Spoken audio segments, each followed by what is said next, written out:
एक चीज़ जो मैं अपने एक्सपीरियंस से आपके साथ शेयर करता हूँ कि मुझे लगता है कि जो भी आपके पॉइंट्स हैं उन्हें बड़े ही मतलब क्रिस्प, ज़्यादा लेंदी ना हो, उसको ड्राफ्टिंग में लेके आना बड़ा ज़रूरी है। बिल्कुल।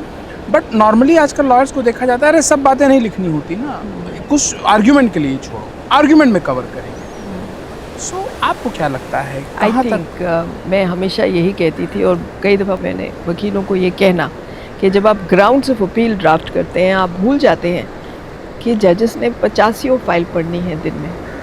आप सबसे अच्छा पॉइंट अपना कहीं नीचे दबा कर किसी लास्ट पॉइंट पे डाल दें तो आपको क्या लगेगा कि जज पढ़ पाएगा? जज ने इम्प्यून्ड ऑर्डर पढ़ना है एडमिशन की स्टेज पर। आप लिस्ट ऑफ क्रोनोलॉजिकल डेट्स और इवेंट्स पे तवज्जो दीजिए, उसको ठीक भारी बात। भरकम बनाइए, 2 पेज का पन्ना बनाइए जो जज पूरा तत्व केस का समझ ले।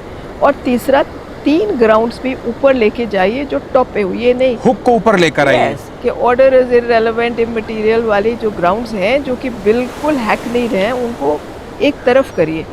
3-4 जो आपको लगता है असल के मुद्दे हैं उनको ऊपर लाइए, तो क्यों नहीं समझ आएगा जज? बिल्कुल समझ आएगा। और नोटिस के लिए उतना ही चाहिए होता है एडमिशन पर, उसके आगे तो Obviously, लड़ाई साजिद चलेगी। कभी बहुत ही he was It's also always a there. lawyer. So we've all seen it. We've all grown with it.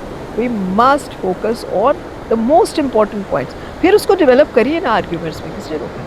But point तो लिखिए। कई दफ़ा हम पूछते हैं कहाँ लिखा है ये?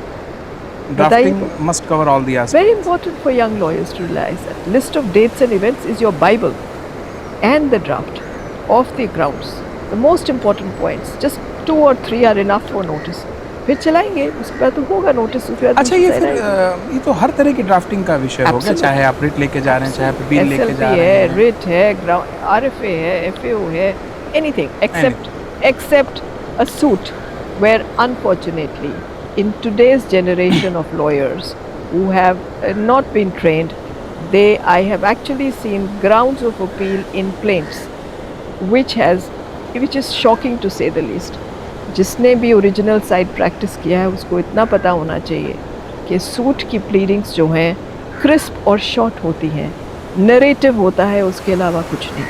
अगर उसमें ग्राउंड्स ऑफ अपील डाल दी तो रिट और सूट में अंतर क्या है? अगर यही नहीं समझा तो फिर प्रैक्टिस क्या करें?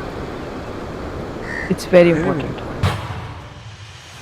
Harassal presents May It Please My Lords in association with Celestial Radiance, The Chosen One, powered by Vedic Legal and Company.